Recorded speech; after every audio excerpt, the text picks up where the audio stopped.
Gulf ಯುದ್ಧದಿಂದ ವಾಣಿಜ್ಯ ಬಳಕೆಯ ಸಿಲಿಂಡರ್ಗೆ ಅಭಾವ ತಲೆದೋರ್ತಾ ಇದೆ. ದಿನೇ ದಿನೇ ಮತ್ತಷ್ಟು ಬಿಗಡಾಯಿಸ್ತಾ ಇರೋದು ಸಿಲಿಂಡರ್ಗಳ ಪರಿಸ್ಥಿತಿ. ಸಿಲಿಂಡರ್ಗಳು ಜನಗಳಿಗೆ ಸಿಗ್ತಾ ಇಲ್ಲ, ಹೋಟೆಲ್ನವರಿಗೂ ಸಿಗ್ತಾ ಇಲ್ಲ. ಹೋಟೆಲ್ ಮಾಲೀಕರು, ಪಿಜಿ ಮಾಲೀಕರು, ಆಟೋ ಚಾಲಕರು, ಹಾಸ್ಟೆಲ್ಗಳಲ್ಲಿ ವಾಣಿಜ್ಯ ಸಿಲಿಂಡರ್ಗೆ ಒಂದು ರೀತಿಯಲ್ಲಿ ಇವರೆಲ್ಲರೂ ಕೂಡ ಈಗ ಚೆಕ್ ಮಾಡಿಕೊಂಡಾಗ ಹೋಟೆಲ್ ಮಾಲೀಕರಿಗೂ ಸಮಸ್ಯೆ ಇದೆ, ಪಿ ಜಿ ಮಾಲೀಕರಿಗೂ ಸಮಸ್ಯೆ ಇದೆ, ಆಟೋ ಚಾಲಕರಿಗೂ ಸಿಲಿಂಡರ್ ಬೇಕೇ ಬೇಕು. ಅವರು ಗ್ಯಾಸ್ ಹಾಕ್ಸ್ಕೋತಾರಲ್ಲ, ಅವ್ರಿಗೂ ಗ್ಯಾಸ್ ಬೇಕಾಗಿದೆಯಲ್ಲ, ಆಟೋ ಓಡಬೇಕು ಅಂತ ಹೇಳಿದ್ರೆ ಅವರು ಸಂಕಷ್ಟದಲ್ಲಿದ್ದಾರೆ. ಹಾಸ್ಟೆಲ್ ಆಗಲಿ ಪಿ ಜಿ ಆಗಲಿ ಪೇಯಿಂಗ್ ಗೆಸ್ಟ್ ಅಂತ ಮಾತಾಡ್ತೀವಲ್ವ ನಾವು, ಅಲ್ಲಿಯೂ ಕೂಡ ಊಟಕ್ಕೆ ಅವ್ರಿಗೆ 100 ಜನಕ್ಕೆ ಅಡುಗೆ ಬೇಯಿಸಬೇಕು. 100 ಜನಕ್ಕೆ ಕೆಲವು ಹಾಸ್ಟೆಲ್ಗಳಲ್ಲಿ 100 ಜನ ಇರಬಹುದು, 50 ಜನ ಇರಬಹುದು, 900, 1000, 1500 ಇರಬಹುದಲ್ವೇ.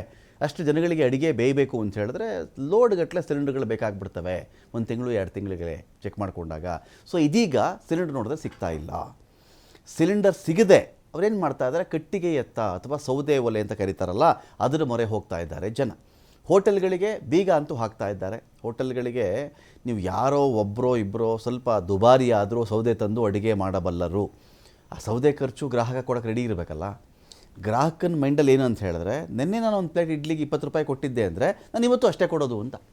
ಬಟ್ ಹೋಟೆಲ್ ಮಾಲೀಕನ ಕಥೆ ಏನು ಅಂತ ಹೇಳಿದ್ರೆ, ನಿನ್ನೆ ನನಗೆ ಸಿಕ್ಕಿತ್ತಪ್ಪ ಸಿಲಿಂಡರು, ಇವತ್ತು ಸಿಲಿಂಡರ್ ಸಿಕ್ಕಿಲ್ಲ, ಸೌದೆ ತಂದು ಮಾಡಿದ್ದೀನಿ ಅಂತ ಮಾಲೀಕನ ಲೆಕ್ಕ. ಆ ಸೌದೆಗೆ ಇಷ್ಟು ಬೆಲೆ ಇತ್ತು, ಅದು ಟ್ರಾನ್ಸ್ಪೋರ್ಟೇಷನು, ತರಕ್ಕೆ ಇಲ್ಲಿಗೆ, ಆ ಒಲೆ ರೆಡಿ ಮಾಡೋಕ್ಕೆ ಅದೆಲ್ಲ ತೆಗೆದು ಗ್ರಾಹಕರ ಮೇಲೆ ಹಾಕಬೇಕಲ್ಲ. ಗ್ರಾಹಕರಿಗೆ ಸಿಟ್ಟು ಬರುತ್ತೆ. ಸಿಲಿಂಡರ್ ಸಿಗದೆ ಬೆಂಗಳೂರಲ್ಲಿ ಹೋಟೆಲ್ಗಳಿಗೆ ಬೀಗ ಹಾಕಲಾಗ್ತಾ ಇದೆ. ಈಗಾಗಲೇ ಮೆಜೆಸ್ಟಿಕ್ ಸುತ್ತಮುತ್ತ ಸಾಕಷ್ಟು ಹೋಟೆಲ್ಗಳಿಗೆ ಬೀಗ ಬಿದ್ದಿದೆ. ಹುಬ್ಬಳ್ಳಿಯಲ್ಲಿ ಈಗಾಗಲೇ 1000 ಹೋಟೆಲ್ಗಳು ಬಂದಾಗಿರೋದು. ಹುಬ್ಬಳ್ಳಿ ಒಂದರಲ್ಲೇ 1000 ಹೋಟೆಲ್ಗಳು ಬಂದಾಗಿವೆ. ನಾಳೆಯೂ ಅಕಸ್ಮಾತ್ ಸಿಲಿಂಡರ್ ಸಿಗದೇ ಇದ್ದರೆ 5000 ಹೋಟೆಲ್ಗಳಿಗೆ ಬೀಗ ಬೀಳುತ್ತೆ. ಬೆಳಗಾವಿಯ ಹೋಟೆಲ್ಗಳಲ್ಲಿ ಕೆಲ ಮೆನುಗಳಿಗೆ ಕುಕ್ ಕೊಡಲಾಗಿದೆ. ರೊಟ್ಟಿ, ಚಪಾತಿ, ಪಡ್ಡು, ಜೋಳದ ವಡೆಗೆ ಬ್ರೇಕ್. ಈ ರೊಟ್ಟಿ ಮಾಡೋಕ್ಕೆ, ಚಪಾತಿ ಮಾಡೋಕ್ಕೆ, ಪಡ್ಡು, ಜೋಳದ ವಡೆ ನಿರಂತರವಾಗಿ ಒಲೆ ಉರಿತಾನೇ ಇರಬೇಕು ಅಂತ, ನಿರಂತರ ಕಾವಲಿ ಕಾಯ್ತಾನೇ ಇರಬೇಕಲ್ಲ. ಸೊ ಹಾಗಾಗಿ ಆ ತಿಂಡಿನೇ ಬೇಡ, ಯಾಕಂದರೆ ಎಷ್ಟು ಕಡಿಮೆ ಬಳಸೋಕ್ಕೆ ಸಾಧ್ಯನೋ ಗ್ಯಾಸನ್ನು ಅಷ್ಟು ಕಡಿಮೆ ಬಳಸಬೇಕು ಅಂತ ತೀರ್ಮಾನ ಮಾಡಿರೋದು. ಬೆಂಗಳೂರಲ್ಲಿ ಸೌದೆಗಂತೂ ಸಖತ್ ಡಿಮ್ಯಾಂಡ್ ಬಂದುಬಿಟ್ಟಿದೆ. ಹೋಟೆಲ್ ಕಲ್ಯಾಣ ಮಂಟಪದ ಕಡೆಯಿಂದ ಸೌದೆಗೆ ಬೇಡಿಕೆ ಜಾಸ್ತಿ ಆಗ್ತಾ ಇದೆ. ಟಿಂಬರ್ ಯಾರ್ಡ್ಗಳ ಮೊರೆ ಹೋಗ್ತಾ ಇರೋದು ಮಾಲೀಕರು. ಪ್ರತಿ ಟನ್ ಕಟ್ಟಿಗೆ 1000 kg ಕಟ್ಟಿಗೆ ನಿಮಗೆ ಬೇಕು ಅಂತ ಹೇಳಿದ್ರೆ 9000 ರೂಪಾಯಿ ನೀವು ಕೊಡಬೇಕಾಗತ್ತೆ. 1000 kg ಸೌದೆ ಬೇಕು, 1000 kg ಮರ ಕೊಡಪ್ಪ ನನಗೆ, ಸೌದೆ ಕೊಡಪ್ಪ ಅಂತ ನೀವು ಕೇಳಿದ್ರೆ ಆ ವ್ಯಕ್ತಿ ಅದಕ್ಕೆ ಚಾರ್ಜ್ ಮಾಡೋದು 9000 ರೂಪಾಯಿ ನಿಗದಿ ಮಾಡಿರೋದು. ಮೈಸೂರಲ್ಲಿ ವಾಣಿಜ್ಯ ಬಳಕೆಯ ಗ್ಯಾಸ್ ಸಿಲಿಂಡರ್ ಖಾಲಿ ಆಗ್ತಾ ಇದೆ. ಗೋಡೌನ್ನಲ್ಲಿ ಸ್ಟಾಕ್ ಇದ್ದಂಥ ವಾಣಿಜ್ಯ ಬಳಕೆ ಗ್ಯಾಸ್ಗಳು ಖಾಲಿಯಾಗಿದೆ. ಸದ್ಯಕ್ಕೆ ಗೃಹ ಬಳಕೆ ಸಿಲಿಂಡರ್ಗಳು ಮಾತ್ರ ಲಭ್ಯ ಇರೋದು. ಅದು ಜಾಸ್ತಿ ಜನ ಬುಕ್ ಮಾಡೋಕ್ಕೆ ಹೋದರೆ ಅದು ಸಿಗ್ತಾ ಇಲ್ಲ. ಸರಿ, ಪಿ ಜಿ ಪರಿಸ್ಥಿತಿ ಏನು? ಬೆಂಗಳೂರಿನ ಪಿ ಜಿಗಳಿಗೆ ಗ್ಯಾಸ್ ಸಂಕಷ್ಟ ತಟ್ತಾ ಇದೆ ಜೋರಾಗಿ. ಪಿ ಜಿ ಮಾಲೀಕರು ಒದ್ದಾಡ್ತಾ ಇದ್ದಾರೆ. ಊಟ ತಿಂಡಿಯಲ್ಲಿ ಬದಲಾವಣೆ ಮಾಡ್ಕೊಂಡ್ಬಿಟ್ಟಿದ್ದಾರೆ. ದೋಸೆ, ಪೂರಿ, ಚಪಾತಿ, ವಡೆಗೆ ಕೋಕ್. ಪಿ ಜಿಗಳಲ್ಲಿ ದೋಸೆ ಮಾಡಿಲ್ವಾ, ಇವತ್ತು ಪೂರಿ ಮಾಡಿಲ್ವಾ, ಚಪಾತಿ ಯಾಕೆ ಕೊಟ್ಟು ತಂದಿಲ್ಲ ಅಂದರೆ, ಇಲ್ಲ ಚಪಾತಿ ತರ್ತೀವಿ, ಬೇಕಾದ್ರೆ ಸಿಲಿಂಡರ್ ತೊಗೊಂಡು ಬನ್ನಿ ಅಂತಾರೆ ಅವರು. ಚಪಾತಿ ಬೇಕಾ ನಿಮಗೆ, ದೋಸೆ ಬೇಕಾ, ಪೂರಿ ಬೇಕಾ, ಸಿಲಿಂಡರ್ ತಂದು ಕೊಡಿ, ನಾವು ಮಾಡಾಕ್ತೀವಿ ಅಂತ ಅವ್ರು ಮಾತಾಡ್ತಾರೆ. ಅಂದರೆ ಪರಿಸ್ಥಿತಿ ಆಗಿದೆ. ಸಿಲಿಂಡರ್ ಸಿಗ್ತಾ ಇಲ್ಲ ಅವ್ರಿಗೆ. ಹಾಗಾಗಿ ದೋಸೆ ಕಟ್, ಪೂರಿ, ಚಪಾತಿ, ವಡೆ ಎಲ್ಲ ಕೂಡ ಕಟ್ಟಾಗಿದೆ. ಅಲ್ಲಿ ಆಟೋ ಚಾಲಕರು LPGಯಲ್ಲಿ ಒಂದು ಕಡೆ ಬೆಲೆ ಏರಿಕೆ ಆಗಿದೆ, ಕೃತಕ ಅಭಾವ ಸೃಷ್ಟಿ ಮಾಡಿ ಬೆಲೆ ಏರಿಕೆ ಮಾಡಿಬಿಟ್ಟಿದ್ದಾರೆ ಅನ್ನೋ ಒಂದು ಕಡೆ ಆರೋಪ ಕೇಳಿ ಬರ್ತಾ ಇದೆ. LPG ಬೆಲೆ ಹೆಚ್ಚಳವನ್ನು ಖಂಡಿಸಿ ಪ್ರತಿಭಟನೆ ಕೂಡ ಮಾಡ್ತಾ ಇದ್ದಾರೆ.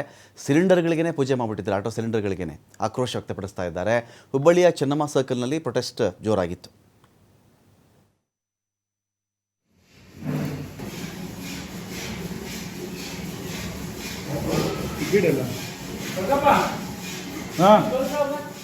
ಈಗ ಒಟ್ಟು ನಮ್ಮದು ಉದ್ಯಮ ಯಾವುದು ಪ್ರಾರಂಭ ಇದೆ ಅದು ನಮ್ಮದು 30% ಅಷ್ಟೇ. ನಮ್ಮ ಕಾರ್ಮಿಕ ಬಂಧುಗಳು ಅವರು ತಕ್ಷಣ ಬಿಟ್ಟು ಹೋಗಬಾರ್ದು, ಹೋದರೆ ವಾಪಸ್ ಬರಲ್ಲ ಅನ್ನುವಂಥ ದೃಷ್ಟಿಯೊಳಗೆ ನಾವು ಕೆಲವೊಂದು 2-3 ಐಟಮ್ ಇಟ್ಕೊಂಡು ಹೋಟೆಲ್ಗಳನ್ನು ಇವತ್ತು ಪ್ರಾರಂಭ ಮಾಡಿದ್ದೇವೆ. ಎಲ್ಲರೂ ನಾವು ಈ ರೀತಿ ಯೋಚನೆ ಮಾಡಿದ್ವಿ. ಸದ್ಯಕ್ಕೆ ನಾವು ಹೋಟೆಲ್ಲು ದಿನ ಹೇಗೆ ದುಡುವುದು ಅನ್ನೋದ್ರ ಬಗ್ಗೆ ಯೋಚನೆ ಆಗ್ತಾಯಿದೆ. ಮತ್ತು ಇಡೀ ಧಾರವಾಡ ಜಿಲ್ಲೆಯನ್ನು ಗಮನದಲ್ಲಿಟ್ಟುಕೊಂಡಾಗ ನೀವು ಹೇಳಿದಂತೆ ಈಗ ಒಂದು 5000 ಹೋಟೆಲ್ಗಳಿರ್ಬೋದು. ಅದರಲ್ಲಿ ಸುಮಾರು ನನ್ನ ಲೆಕ್ಕದಲ್ಲಿ ಇವತ್ತಿನ ದಿನ ನೋಡಿದಾಗ ಇಡೀ ಗ್ರಾಮಾಂತರ ಅಲ್ಲೆಲ್ಲ ನೋಡಿದಾಗ 1000 ಹೋಟೆಲ್ಗಳು ಕಾರ್ಯವನ್ನು ಸ್ಥಗಿತ ಮಾಡಿದ್ದೇವೆ, ಅಂದರೆ ಸಿಲಿಂಡ್ರ್ ಇಲ್ಲದೆ ಬಂದ್ ಮಾಡಿದೆ. ಈಗ ನಮ್ಮ ಏರಿಯಾದೊಳಗೆ ಇವತ್ತು ನಾನು ಬೆಳಿಗ್ಗೆ ನೋಡಿದಾಗ ಒಂದು 7-8 ಚಿಕ್ಕ ಹೋಟೆಲೆಲ್ಲ ಬಂದಾಗಿದೆ. ಕಾರಣ ಅಂದರೆ ಸಿಲಿಂಡ್ರ್ ಇಲ್ಲ. ನಾವು ಈಗ ಮೊನ್ನೆ ನಾವು ಕೂತ್ಕೊಂಡು ಯೋಚನೆ ಮಾಡಿದಾಗ ಶನಿವಾರ ತನಕ ನೋಡು ಸರ್, ಅಷ್ಟಗ್ರಾಮ ಹೋಟ್ಲಿಗೆ ಯಾರೂ ಬರ್ತಾ ಇಲ್ಲ, ಕಸ್ಟಮರೇ ಬರ್ತಾ ಇಲ್ಲ. ಇಲ್ಲಿ ಗ್ಯಾಸಿಂದ ಭಾರಿ ಪ್ರಾಬ್ಲಮ್ ಆಗಿದೆ. ಬರೀ ರೈಸ್ ಬಾತು ಮಧ್ಯಾಹ್ನ ಅನ್ನ ಸಾಂಬಾರು ಮಾತ್ರ ಕೊಡ್ತಾ ಇದ್ದೀವಿ. ತುಂಬಾ ಜನ ಬಂದ್ಕೊಂಡು ನಮ್ಮ ಹತ್ರ ರಿಕ್ವೆಸ್ಟ್ ಮಾಡ್ತಿದ್ದಾರೆ, ಯಾಕೆ ಏನಂತ ಕೇಳ್ತಾ ಇದ್ದಾರೆ.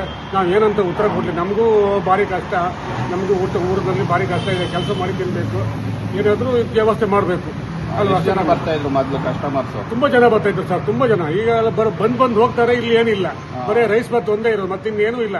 ಮಧ್ಯಾಹ್ನ ಅನ್ನ ಸಾಂಬಾರು ಮಾತ್ರ, ಮತ್ತೆ ಇನ್ನೇನಿಲ್ಲ, ಅಷ್ಟೇ ಕೊಡುವುದು. ಹೀಗೆ ಆದ್ರೆ ಹೇಗೆ? ನೀವು ಹೊಸದಾಗಿ ಹೋಟೆಲ್ ಓಪನ್ ಮಾಡಿದ್ದೀರಿ, ಇಂಥ ಟೈಮಲ್ಲಿ ಬರೀ 10 ದಿನ ಆಗಿದೆ ಅಷ್ಟೇ. ಇನ್ನು ಇವಾಗಲೇ ಹೀಗೆ